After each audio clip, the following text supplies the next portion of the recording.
गुजरात में अहमदाबाद से London Gatwick जाने वाली फ्लाइट AI 171 12 जून 2025 को उड़ान भरने के बाद दुर्घटनाग्रस्त हो गई। अहमदाबाद से 1:38 पर रवाना हुई इस फ्लाइट में बोइंग 787 विमान में 242 यात्री और चालक दल के सदस्य सवार थे। इनमें से 169 भारतीय नागरिक, 53 ब्रिटिश नागरिक, 1 कनाडाई नागरिक और 7 पुर्तगाली नागरिक बताए गए, जबकि 12 चालक दल के सदस्य सवार थे।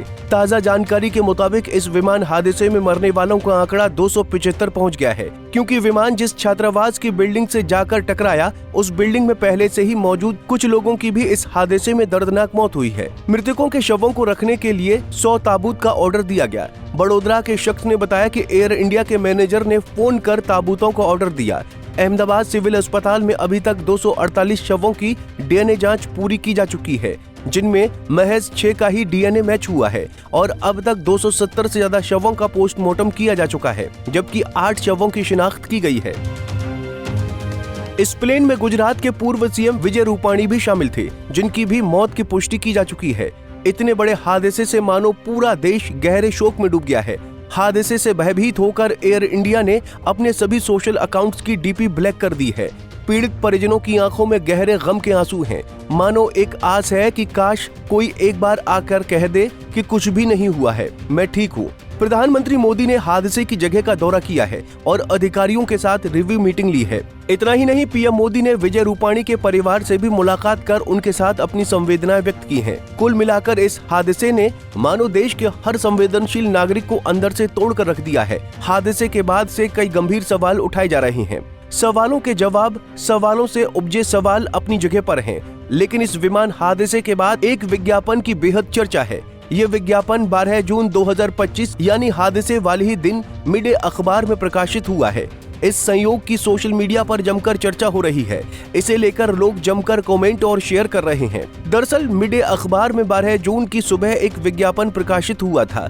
अखबार के फ्रंट पेज पर प्रकाशित विज्ञापन में भी एक विमान है और ये तस्वीर बिल्कुल वैसी ही है जैसी 12 जून को अहमदाबाद विमान हादसे के बाद देखने को मिली थी। गौरतलब है कि अहमदाबाद हादसे की सामने आई तस्वीरों में विमान क्रैश होकर एक बिल्डिंग में फंसा नजर आया है। वहीं 12 जून की सुबह मिड डे अखबार में छपे विज्ञापन में भी एक ऐसी ही तस्वीर देखने को मिली थी, जिसमें भी विमान एक इमारत पर लटका हुआ दिखाई पड़ रहा है। सोशल मीडिया प्लेटफॉर्म X पर अपने अकाउंट से एक पोस्ट शेयर करते हुए कांग्रेस लीडर सुरेंद्र राजपूत ने अखबार के फ्रंट पेज की फोटो के साथ लिखा, संयोग देखिए, ये मिड डे न्यूज़पेपर का फ्रंट पेज है जो आज ही पब्लिश हुआ था। पेपर में एयर इंडिया को किनारे पर क्रैश होकर एक बिल्डिंग से लटके हुए दिखाया गया है और शाम आते आते हुआ भी ऐसा ही। एयर इंडिया का विमान क्रैश होकर मेडिकल कॉलेज की बिल्डिंग से ऐसे ही लटका हुआ है। ये तो बहुत बड़ा इत्तेफाक है। बता दें कि अहमदाबाद की सिविल अस्पताल में अभी भी 8 घायलों का इलाज जारी है, जिनमें से एक की हालत गंभीर है। वहीं केंद्रीय नागरिक उड्डयन मंत्री राम मोहन नायडू किन्नारापू ने एक प्रेस कॉन्फ्रेंस में बताया कि पहले दिन से हादसे की जांच जारी है और DNA परीक्षण भी हो रहा है, ताकि शवों की पहचान की जा सके और उन्हें सम्मानित परिवारों को सौंपा जा सके। I would request that media also support the investigation. We've also been very considerate of the event that has happened.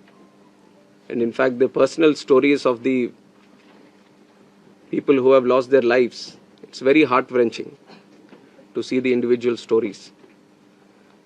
It's a very difficult time, but I'm sure with the support that the country is giving to the families, the moral support that we are all trying to provide to the families, at least it is going to help them a bit to come out of this difficult time. And we have instructed Air India also to facilitate in the process of assisting the families of the passengers in whatever way is required.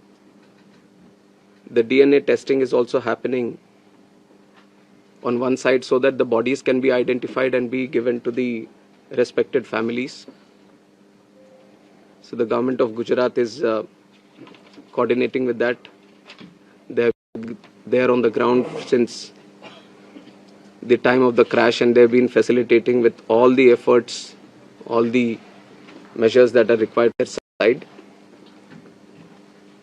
So once the DNA testing is confirmed, the bodies are being given to the respected families. And we are hoping that process also gets finished as soon as possible, but the documentation and the procedure needs to be followed. So according to the time that needs to be taken, we are ensuring that there doesn't be any lapse in the process or the protocol that needs to be followed. Naidu ने बताया कि केंद्रीय गृह सचिव के नेतृत्व में जांच कमेटी गठित की गई है जो 3 महीने में अपनी रिपोर्ट सौंपेगी। इसके अलावा केंद्रीय गृह मंत्री अमित शाह ने कहा कि दुर्घटना विमान का तापमान ईंधन जलने के कारण इतना अधिक था कि किसी को बचा पाने की कोई गुंजाइश ही नहीं थी। Bureau report, Punjab Kesari TV. तो जुड़े रहने के लिए हमारे YouTube चैनल को सब्सक्राइब करें और नई वीडियो की नोटिफिकेशन के लिए बेल आइकॉन को दबाएं